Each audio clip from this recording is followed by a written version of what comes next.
Hi, it's Jen from Shabby Fabrics, kicking off a brand new series that so many people have been asking about. This is Foundation Paper Piecing Series 2. We kicked off our most popular series actually of April of 2023. And I almost didn't do it because I thought, I don't know if there's enough people that like foundation paper piecing to do a series. Boy, was I wrong. It was our most popular and people have loved it. And for many of us, I was one of those people where I'm like, nope, I do piecing. I do applique. You guys do that foundation paper piecing. Until someone finally said, just try it. Why are you doing that? And I was hooked, and I know you're going to be too. So if you were part of that, thank you so much. We hope you enjoyed that. There are some kits remaining. Some we've sold out, and I'm scrambling to get things recolored so we can keep that going. It was so much fun. Well, we couldn't let that end with that final 12th design. So here we are with our second series. And as you can see here, we have for April, beautiful butterflies. I couldn't choose one color, so I chose 4 colors and set off by some sashing. So our project is just a little bit bigger this time by about an inch, maybe a little bit bigger than that.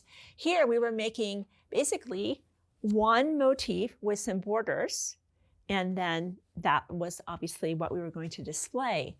Now our blocks will be 6 inches each time. They'll have sashing and they'll be set in this beautiful smaller size that will work with either the table stand or also any 12-inch display that you have. There's lots of those on the website from Ackfelt. The French curl, the heart, all kinds of choices.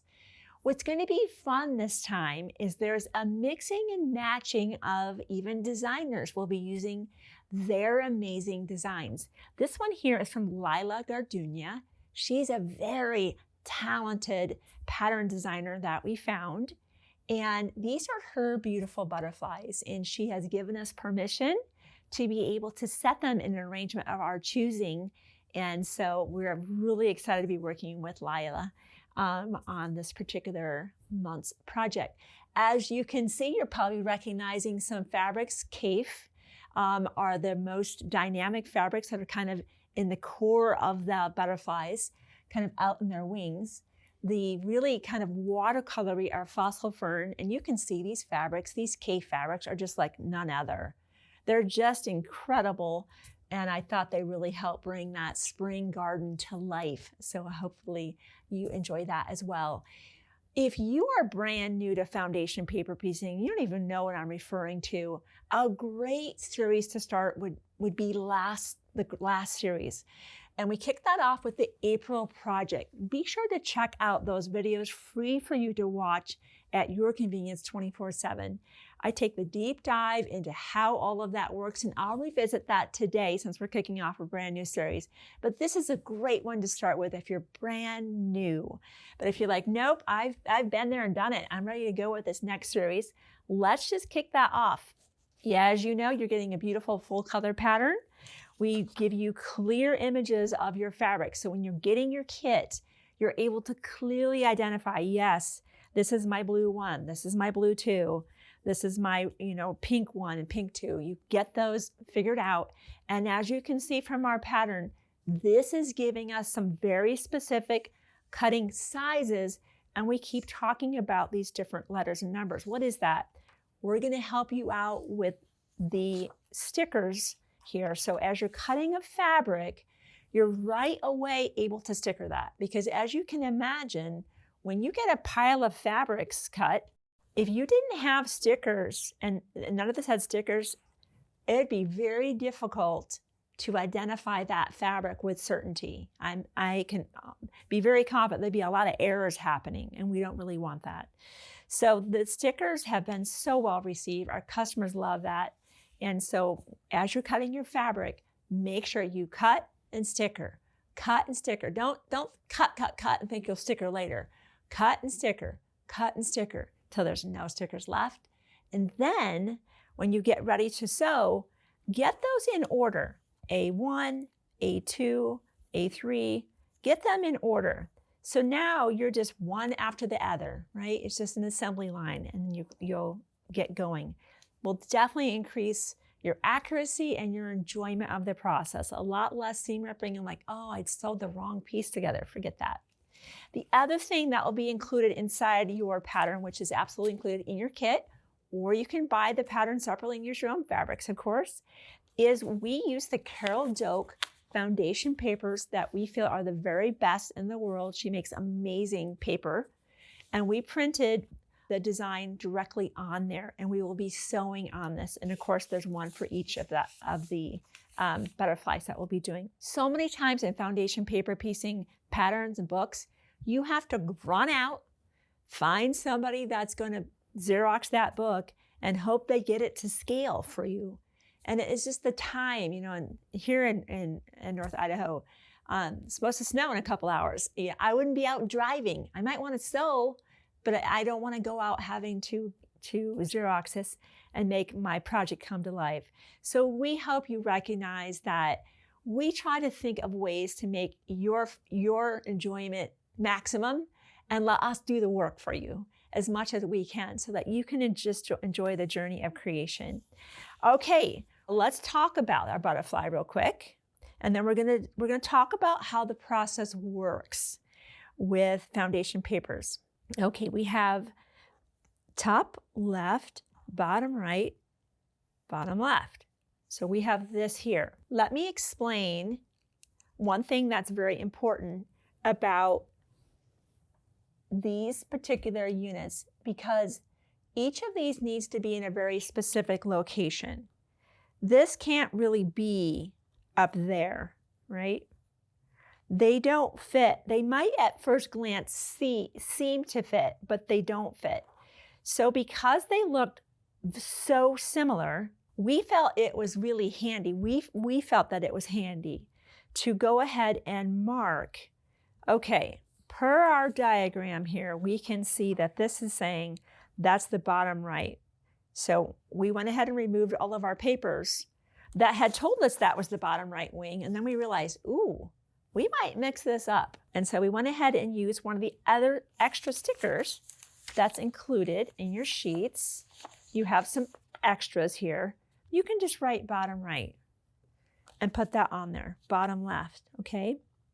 Top left, and we'll be making this one right here. Just remember that, and if you're a foundation paper piecer, you already know this, that this is really, it's on the back side here. Remember how everything gets assembled. So the one that we'll be making is here, which ends up being the top right wing once it's reflected, and that will come in this position. All you need to know, once you remove the paper, use a sticker, just mark where this is supposed to be and put it aside. Okay, enough said. The more I work with you, the more you'll see that even though this is in the top left of our paper, once we put this together, it will actually be reflected and end up on the top right side. You'll see that as we work through this. Okay, very first step, let's take a look at our pattern. I want to talk to you about Kaffe fabrics. We know they are extremely dynamic. We have given you a larger piece, way larger piece than you would need, so that you can be really intentional and really let your personality come out. Out of this piece, we have to get 4 of the 2 by 4 inch pieces of fabric. We only needed about half of that, but we knew that you would want to be very specific about what you wanted to cut. So let's look at that. You can really say, Ari, you know what? I really like that piece right there. I'm going to just bring my ruler over to where it's 2 by 4, and that's going to be one of my first pieces. All right? If this was just a solid white piece of fabric, you're just going to go for it, but it's not. It's very special. So let's say you're like, I really love that purple in there. Again, let's get it. This is called fussy cutting. .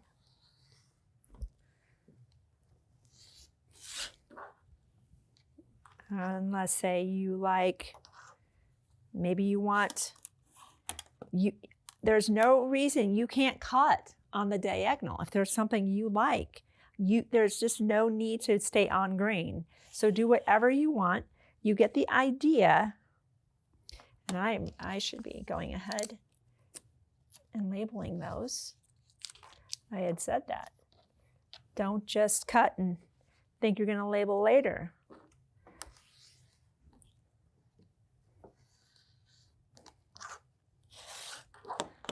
Okay. And then where should our other one be?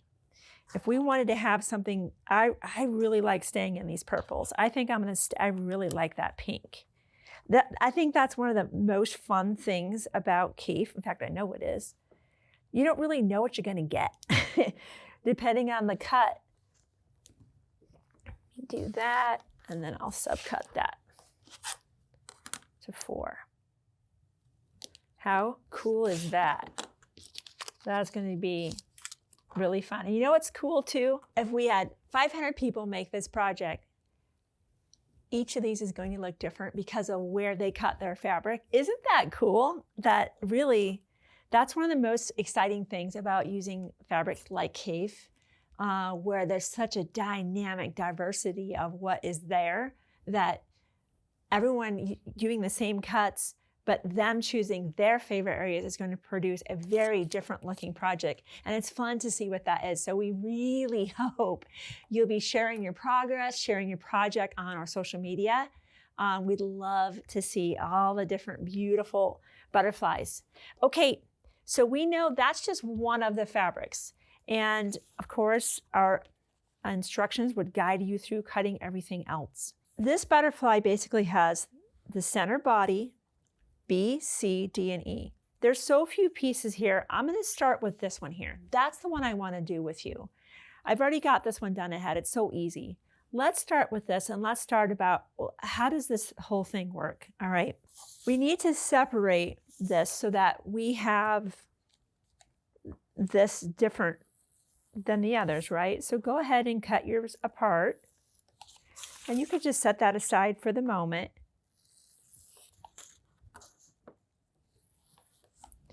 So the numbers are telling us that's the piece that we start with. So let's just say that we want to do, this is the one we want. The thing about foundation paper piecing, and it is not intuitive, and if you go, that seems weird, then you're probably on the right track. And isn't that odd, right? It's not intuitive, and that's probably why I was so reticent to try this for so long. I'm like, this doesn't even make sense. Once somebody showed me the process, it didn't need to necessarily make sense to me, but it was a process I could follow. So keeping in mind that in order for us to see the letters and see the numbers, we need to be on the back side of the paper. Just keep that in your mind. And that if you can visualize a 1/4 inch around every single one of these shapes, the fabric has to cover that. So I'm going to bring this down in this area so that I know, no question, that for a 1/4 inch past here, all the way to the end, and here, my fabric absolutely covers that. Now, because I don't want to hold that fabric, I'm going to put a little bit of glue on that fabric only. That fabric only. You're like, oh, okay, this is weird. Wait, stay with me. Don't turn off. Don't turn off the TV yet. Watch how cool this is. There's something called add a quarter, add a quarter. For this new series, you only need the 6-inch add a quarters. Pick yellow, pick pink, pick your favorite.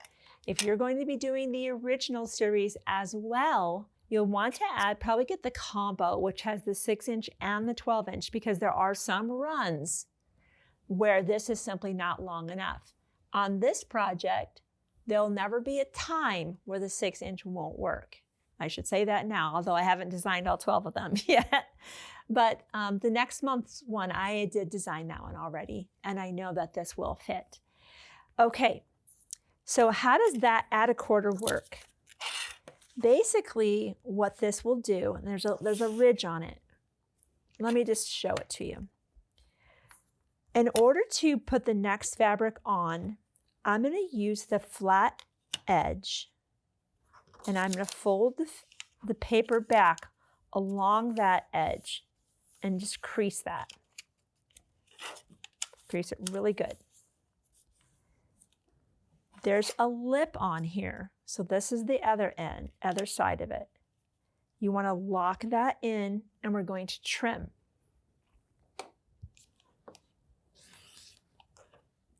So this is now trimmed at, when they say at a quarter, they mean a 1/4 inch. So this is now revealing, it's now this part, piece 2, will be where we go next. So our fabrics were cut ahead for us, which is lovely. So piece 2, let's just look at that. Remember what we said. What are we trying to accomplish? If we think about what we're trying to accomplish, this becomes so much easier.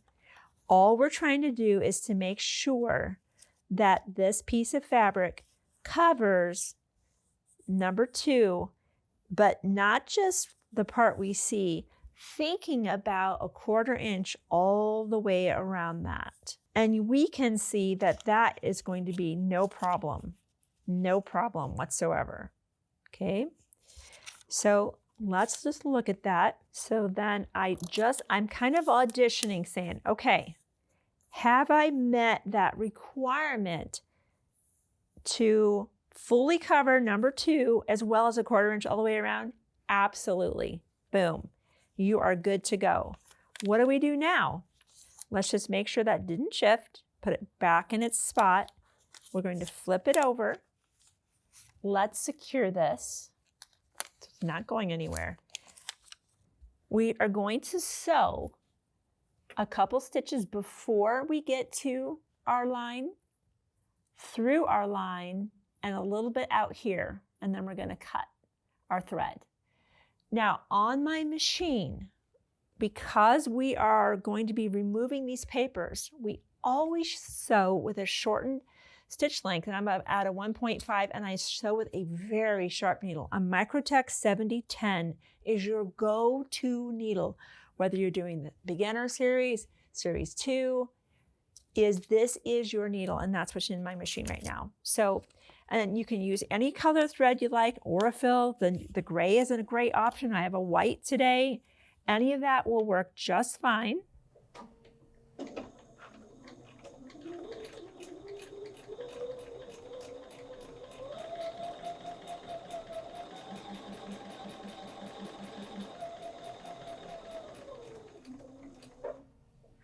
Okay. If you watched our first series, we threw out an acronym, and I'll do it again, called TSP. Trim, sew, press. One thing that we have discovered is you don't necessarily have to press this with an iron. Some people really enjoy using kind of more of a hand roller, kind of a way to press without having to have that iron. Sometimes the print can also transfer to your iron, especially if you're working with light colored fabric, might transfer a little bit of that ink that was used. Now, so whether you want to finger press this and use a roller, and look how flat that is, or you want to use an iron, your choice, but that's the step now. All right, we're going to repeat that. So we trimmed before, remember I rolled that back, trimmed, we sewed, we press. We keep doing our TSP. So now that we're here, we add our 1/4 ruler with a flat edge. We'll roll that back right along that line. Add the 1/4 ruler. Make sure it's locked in good and tight. Trim. By the way, I want you to keep these. there's something coming soon, another tutorial where I'm going to show you something very, very clever to do with these scraps. Even something as small as this. I want you to keep them. Okay? Stay with me. We're going to be here for a whole year. So keep those scraps. There's something special coming your way. Okay, so we trimmed and now sewing. Like, okay, well, piece number 3 is our white. How lovely is that? There's no right or wrong side. All we have to know is that going to fit easily, right? So let's just put that here. Let's flip that back, make sure we're good to go. Are we good to go? Yes.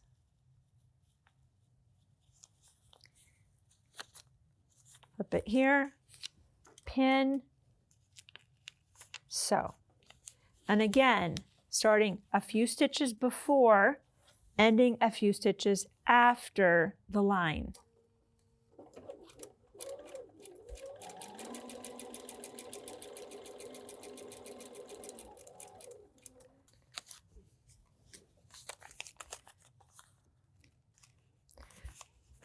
Let's just do our roll press.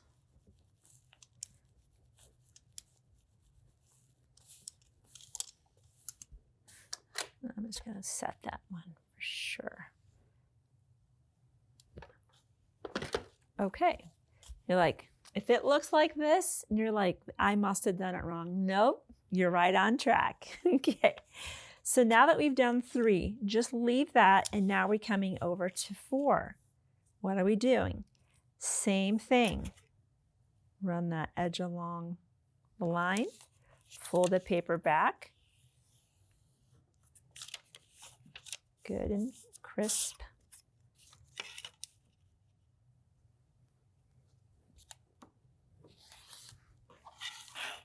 Okay, blue again. So we need to make sure, let's do a little audition here. And we want to get all the way to this corner. So I might need to move that just a touch to make sure we achieve that. There we go. Okay. Let's make sure that doesn't move.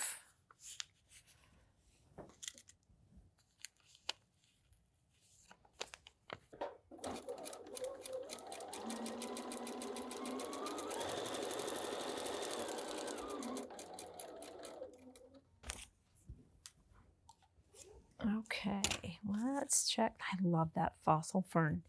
That fabric is absolutely stunning. Oh, Benartex. Let's give that a really good press. Okay, piece number 5 is next. We'll use the yellow one. Roll that back.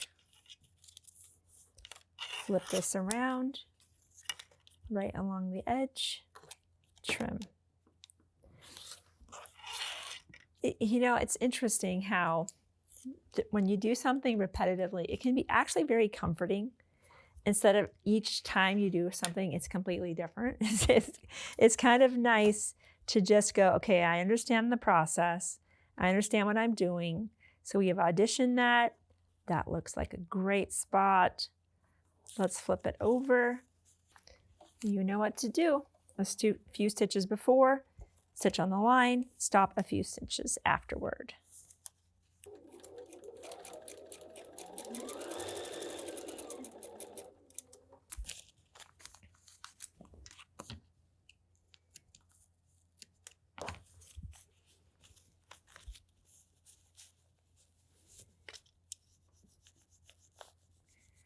Okay, and now we have piece number 6, our last piece.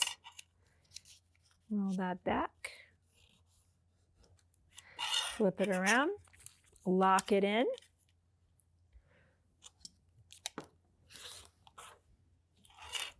Piece number 6. We can see that is definitely going to work.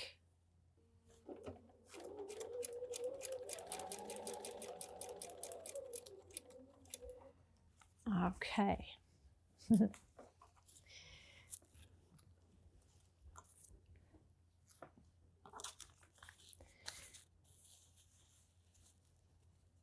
Oh, that's not going to help me right now, is it? I'm like, I saw blue, this blue. And let's just press everything good. And you're like, okay, now what do we do? Easy peasy. We're going to cut directly on those dash lines. And that is going to get everything squared up for this 1/4 of our butterfly.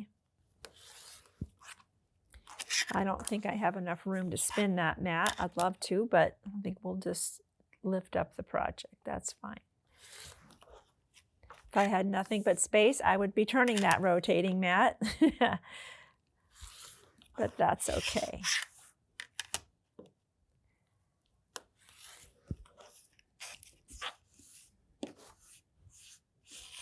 And we'll clean up. The smaller pieces like this, you can throw them away. Remember how I said keep those pieces? If you've got anything that is like that, keep that. You can keep anything you want. I mean, it's your fabric. But I don't have any projects for anything that small, but I do for those kind of strips like this. I'm going to be taking you through some new projects coming up here soon. All right, this is the top right wing. Remember, as we were looking at our paper, that was here, but now as we flip it over, you can see it now goes to that side. So when we have this and this, and this and this, you can leave the paper on to all 4 quadrants if you like, as well as the butterfly body, sewing everything together, or you can begin to remove the papers. To remove the papers, easy peasy. And because we have that shorter stitch length of a 1.5, it makes it really easy for the paper to be removed. The butterfly, the main body, the one thing I want to say to you about that is it is a directional fabric. It's called Dewdrop. It's a beautiful fabric by Wyndham. Just make sure that when you're cutting your fabric, you're in directional. The stripes are running horizontal, like that kind of that ribbing that you see on a butterfly. So just be aware of that. The piecing for this one again was you start off with your body, piece 2, piece 3, 4, and 5. Easy. Trim up the paper. Here we are. So let's lay that out. Top left. See how I was like, ooh, where's my top right? There it is. But I can imagine if these were not on here, that could be very confusing as to what was where. So we'll lay this here. Now, let me point out one other thing. The way that Lila designed her butterfly body is the thicker part of the white is at the top. So that's up here. I don't think it'd be a disaster if they were flipped around, but this is just the way that she designed it. That's the smaller white pieces, larger up here. So orient that so that larger piece of white is up top. So the first thing that we'll need to do is need to sew our butterfly together top to bottom here.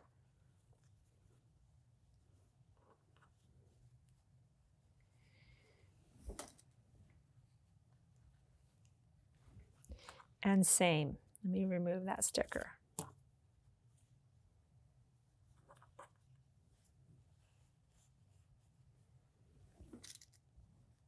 Now this is where you're going to want to bring that stitch length back up to a normal length of around a 2.25 or a 2.5, which is the default on the BERNINA.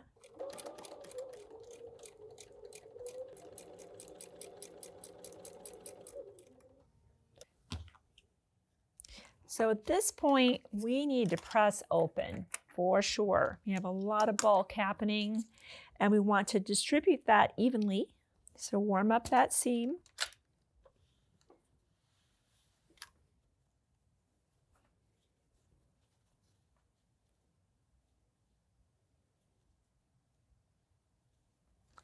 And let's press that open.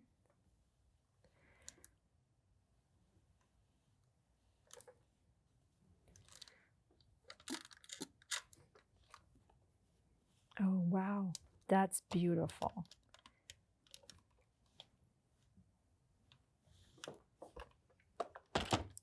That's so pretty. So, so pretty. And same here. Guess we can take, oh, that's helpful. Maybe that is helpful. Upper left. Okay, we know that is our upper left.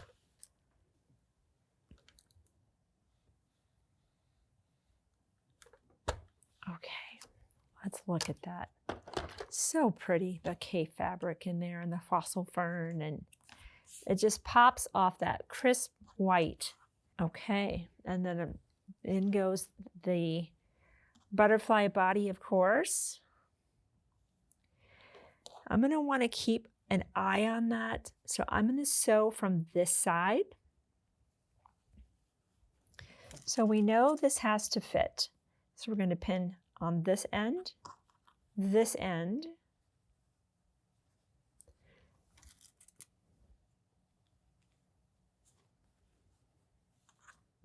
then pin in the middle.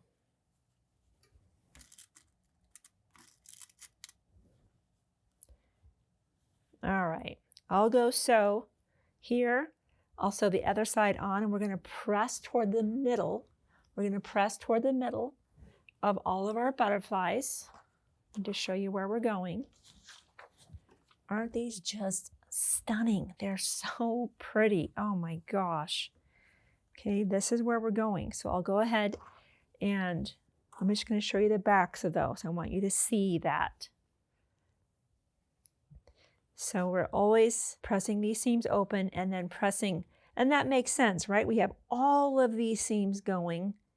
Naturally, the seam wants to press right toward that middle.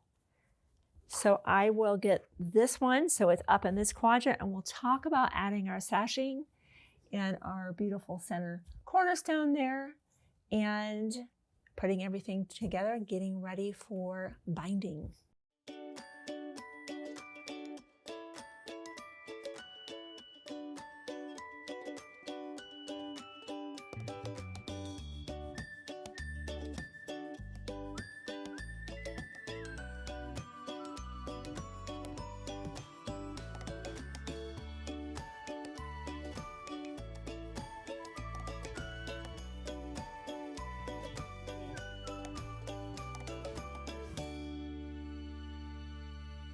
So now we have our 4 butterflies, they're laid out.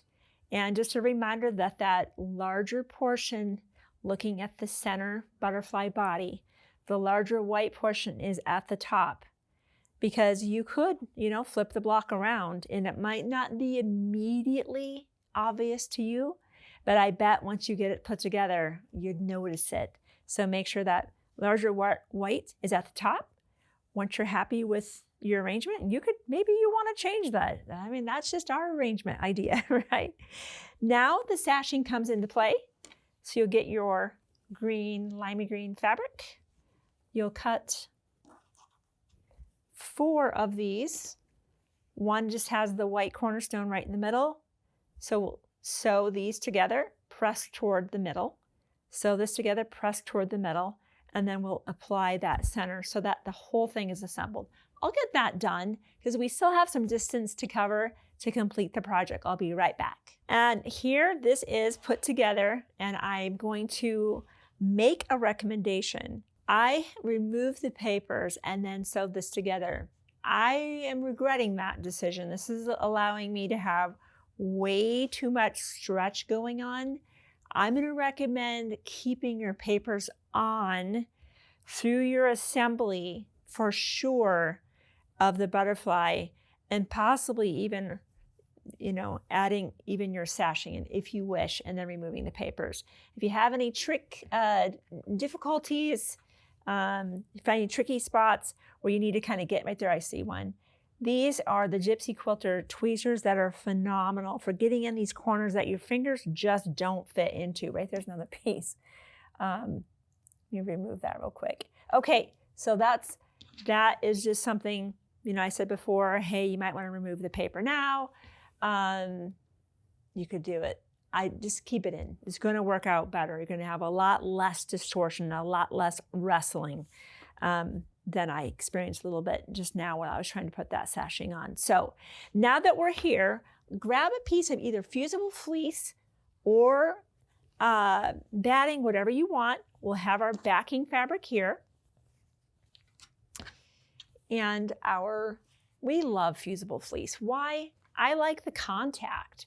I like the fact that this is on my project. It's one less thing for me to deal with.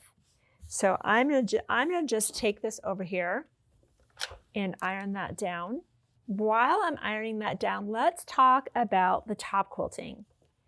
The top quilting is really where you can let a lot of your personality come out. Of course, that's the 50 weight thread set that we chose from Sulky. And we'll zero in on what we did do for our top quilting around our butterflies, as well as our sashing. There was a time where a lot, and I still do this at times, where I do what's called stitch in the ditch, where I'm really trying to hide my thread. Sometimes I'm inconsistent and it comes out of the ditch and you see a thread and it really sticks out and doesn't look very good. We realized in our first foundation paper piecing series, and I'll show you that real quick here, instead of trying to stitch in the ditch, why not let us see that beautiful thread? And so we deliberately sewed just on our border, and we sewed just here on the green so that you could see it. I'll show you another one here, the purple one. You can see that we sewed here. Rather than try to open this up and bury that, let them see this beautiful thread. And if you have decorative stitching or things you want to do, let your personality come out. But if you're looking for the thread, that's what we used. Be sure to pick that up when you grab your kit. I'm going to get this completely pressed on, and this is the time when I would go do that quilting. Do that part right now.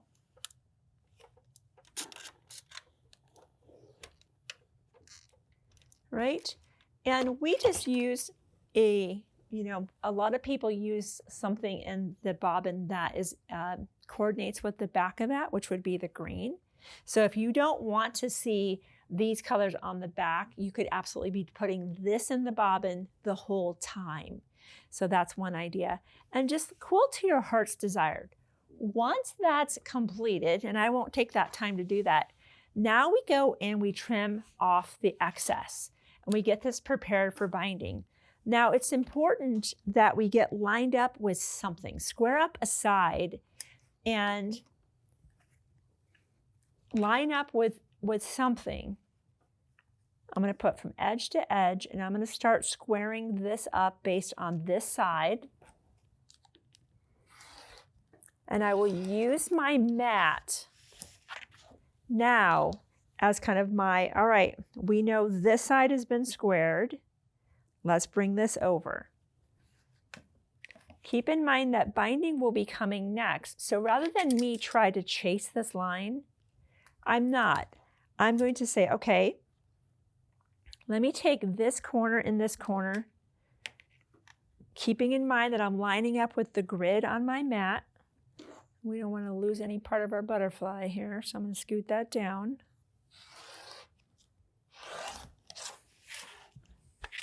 And if any of your design scoots inside and you see the batting, don't worry, don't worry. Because remember, our binding will cover that up. Now you don't want a huge gap. You need to make sure that you're less than 1/4 of an inch showing, because we're going to be covering that with 1/4 inch. But now that we have two sides, I'm going to set this right in this corner and use this to square up the rest.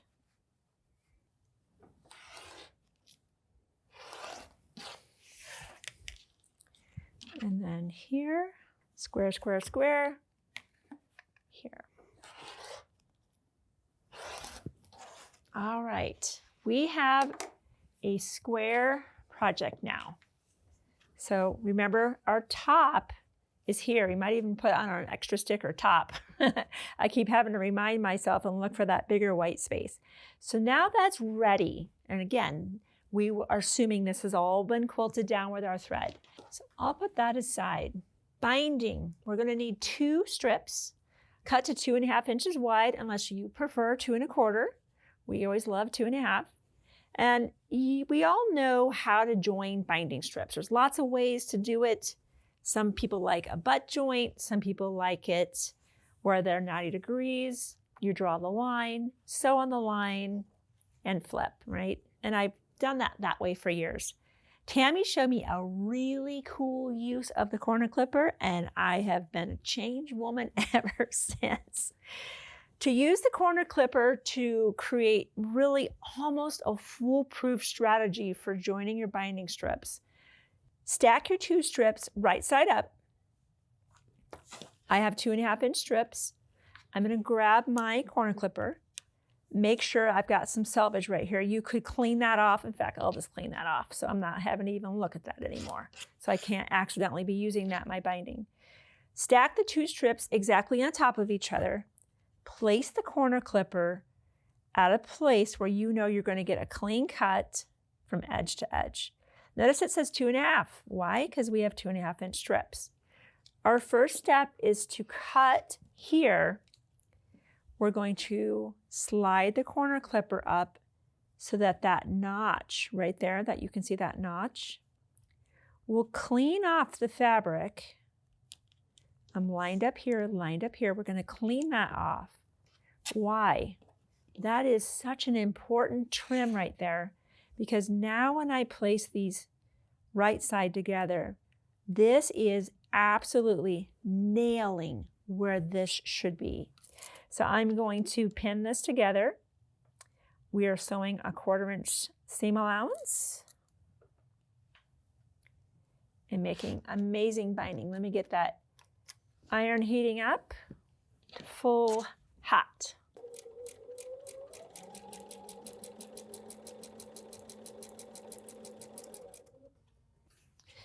So let's see how we did.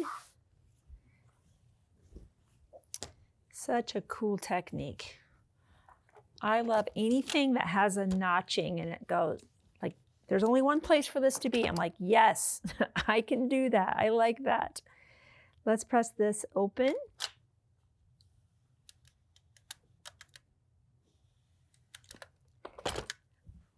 And we'll fold that in half and then press.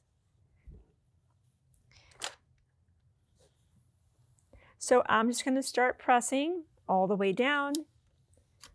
I won't bore you with all of that. Before we sew the binding on, we need to create a hanging sleeve on the back. In fact, let me just show this to you. It'll be easier for you to see that. Right there on the back. That will be what allows us to put that on a display stand, whether it's on the table or a small craft hanger on the wall. And if you don't have any intention, maybe you just want to do this top and turn it into some kind of a unique pillow, you don't even need to be doing the hanging sleeve. So this is just if you do want to be doing the hanging sleeve so you have the ability to put that on a display. To create a hanging sleeve, I'll just show you where we're headed. We're just going to be cutting from the same fabric we use for our binding, using our hot ruler, and we're going to be bringing that in by 1/2 inch. I love the hot ruler. It is such a cool tool. Whenever you're having to fold inward by a certain distance, you can't use these acrylic rulers. They're going to melt. And you want to be very precise. The hot ruler is really spectacular. You can't hurt this thing with heat. That's why it's called the hot ruler.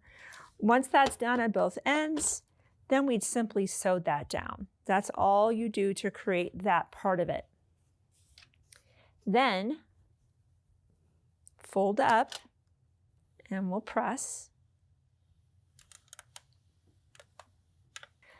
Once you have the hanging sleeve prepared, grab your project. Again, make sure that's north, that's the top. Flip it directly over. And we're just going to be placing that at the top. You could certainly measure to make sure it's absolutely centered. And we'll put that on with a basting stitch, 1/8 inch. This will go on before we put on our binding.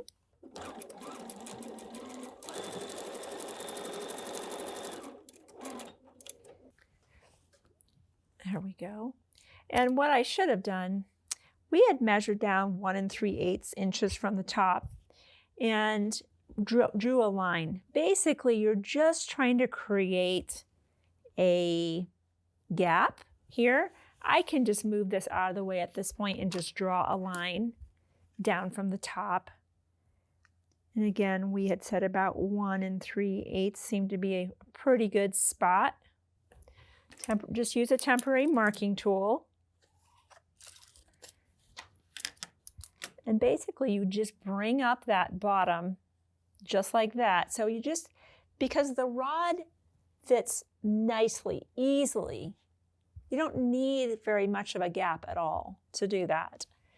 And this is where you'll need to do a little bit of hand sewing. I grabbed my Richard hemming and I would grab the green out of my thread.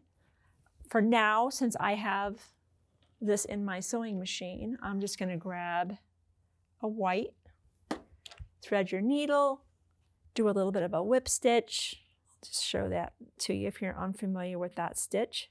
Really handy whenever you need to secure something. And I created a little bit of a loop so that when I'm starting down here, I'm coming in shallow. So I make sure I don't come to the front, pick up a little bit of my fabric. Made a loop there. And you see I'm just kind of drawing that up, going right along my line, picking up a little bit of the hanging sleeve. Remember, a hanging sleeve, no one's judging you on your hanging sleeve. It's for functionality. And there's not going to be a whole lot of stress on that. And you're just going along all the way to the end, just creating this little bit of this gap, right, all the way down, and then tying off. And that creates that, just that little bit of that valley. You get the idea. I'll tie that off. Once you have that stitched down by hand, that's when the binding comes into play. Binding's a whole thing. You know that. If you're a quilter, you're like, oh yes. And we all have our favorite techniques. So if you're brand new to quilting, be sure to check out our binding series. I think I give you 4 or 5 different techniques. You can absolutely choose your favorite technique. Whatever that technique is that you prefer, one thing I highly encourage you to do is never start in a corner. Never start in a corner. Give yourself the best shot. Pick your favorite. Maybe you want to start on the bottom. A lot of people like that. So let's say that you want to maybe start in here. Leave a nice big tail, right? Wonder clips are your best friend whenever it comes to sewing on the binding. I'll come down one pass. I'll do a miter. I'll show you some techniques there.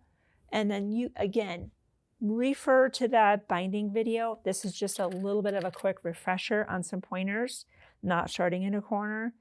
Wonder clips help keep everything stable, gives you kind of an extra pair of hands, and how to do a miter in the corner. So we'll touch on a few things.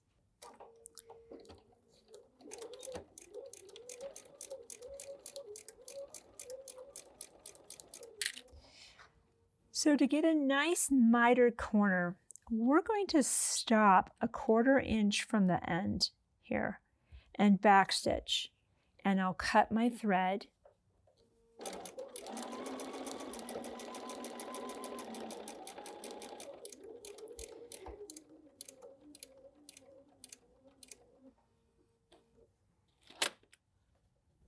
And I'm going to back up.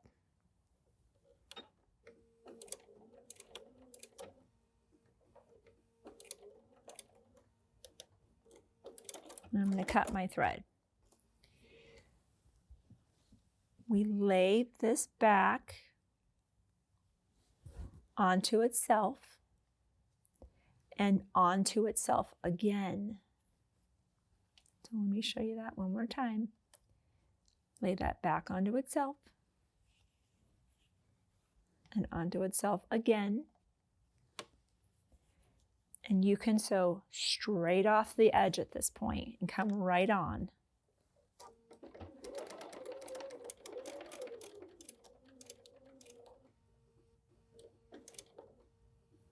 I'm going to back stitch.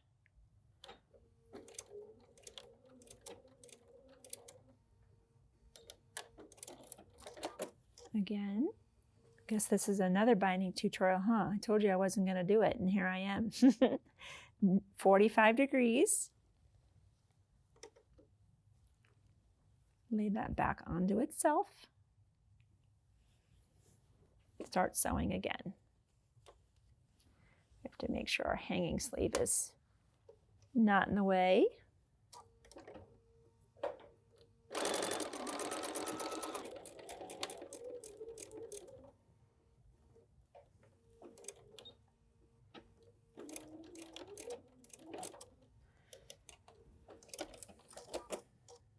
So it might be easier for you to see this folding technique from over top. I stopped a 1/4 inch from the end here. Then we lay this back and it forms a 45 degree. The easiest way to know if you have that 45 is the edge of this and just continuing to infinity. This wouldn't be. That isn't either.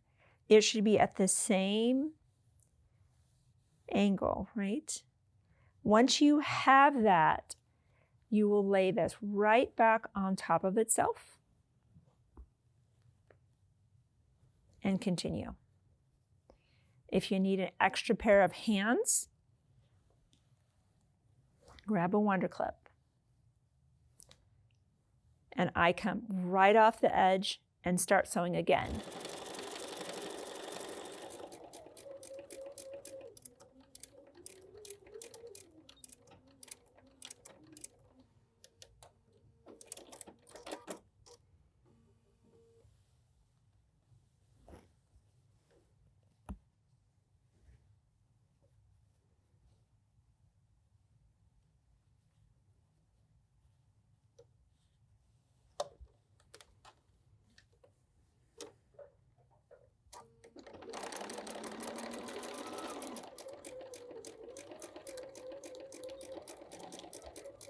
We'll stop here so we have a big gap. Gaps are your friend when it comes to binding. Okay, couple ways. Easiest way to close this, and I'm going to make this easy for a beginner. There are definitely other techniques that I would say are simpler. You can absolutely always create kind of I would say a cove where basically the tail kind of fits inside here. Obviously you'd be trimming much shorter, and this kind of would sit inside here, and then you roll it to the back. It creates a little bit of a bump where those two layers, one lays inside the other like this. I have a way that I think looks a little bit better. It's a little bit more difficult, but you can do this. It bends my mind every time I do this. Bring the two ends together. Well, bring one end in, lay this over top of this. Make them meet where their tail is laying back over on top of itself, and press.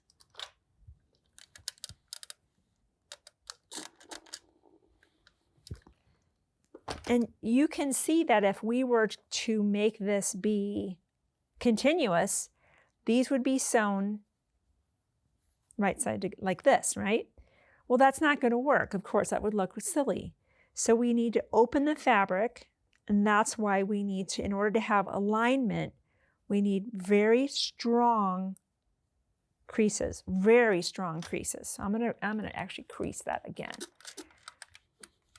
I want that in there. So it's what I'm going to be using to line up with. So if we realize, okay, this has got to be basically sewn together, but we can't because it's doubled over. Now what are we going to do? We need to open them so they're face to face so they can be sewn together. And the place, of course, that they need to line up is where those creases are. Simple. There and here.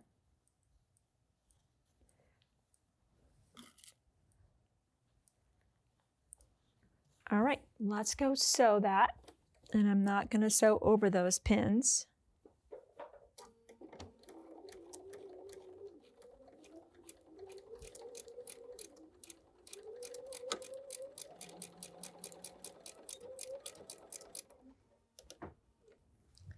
So don't trim anything yet. Have I done this wrong? Oh yes, many times.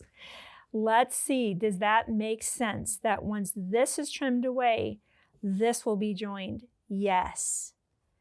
Now, this is not the technique that we use to do ours. This is one of the simplest techniques, and I want you to be able to be successful. The join that we did is on a slight angle on, I can't even see it from this angle. It's probably on a diagonal. Who cares though? Everyone's going to be looking at the beautiful butterflies. So if you like this type of joining of a binding, which I think is fine and does a great job, it's quick, reliable, do it. Nobody's going to be looking at the binding in detail when they're focused on our beautiful butterflies. And I have used this technique on many, many quilts that I have. Now we lay this back down. Let's sew that down. And we have our binding joined. Look at that. It's beautiful. We'll press that to the outside. And again, those wonder clips. Back in the day, before wonder clips were even invented, yes, I have been quilting that long. I used to turn my binding to the back and pin it by hand.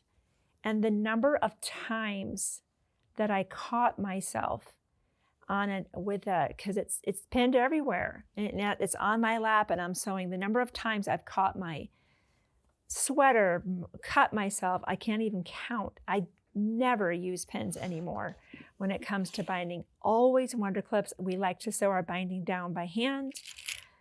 That means the pretty clip is on the upper portion, clip all the way around. And when you get to that corner, lay one side down, even if you want to press that and give it a good, beautiful press, because we like our 90-degree miters. And you lay the other side down. See how we have this beautiful 90-degree corner? That's what we are going for. That is absolutely what we are going for. And we'll press this to the back all the way around. And actually, I need to be putting the pretty side on the other side, don't I? Because we're sewing from that side. I had just said that. Why does that matter with a wonder clip? Because look at the profile. See that curve? That is not going to ride very well along the plate, the table of your sewing machine. You want that flat side to be what's on the bottom, which for us, let me just mimic that. We will come over here. I would have green in the top, green in the bottom, and you can either try to stitch in the ditch, or you just say, you know what, forget that. I don't want the mist to end up on my white. I'm going to stitch just to the inside and be deliberately putting our beautiful green thread right here, which is so pretty, right along this edge. That's what I recommend. And you just sew all the way around. That is how you do it. So we are so excited to kick off the second foundation paper piecing series, and I'm so happy. So many people we get feedback. People are going crazy for foundation paper piecing. So if you still have a friend that's a holdout, don't let them get away with this. Bring them over. Obviously, this has been a longer video. Subsequent months will be much shorter, right? We covered a lot of territory that we really only have to cover the first time, and subsequent videos will be much quicker. Grab that friend, maybe a lunch date, maybe a sewing date, but don't let them miss out on all the fun. Be sure to grab your kits, your thread sets, any other notions you might need, and I look forward to seeing you next month as we continue our brand new series. I'll see you then.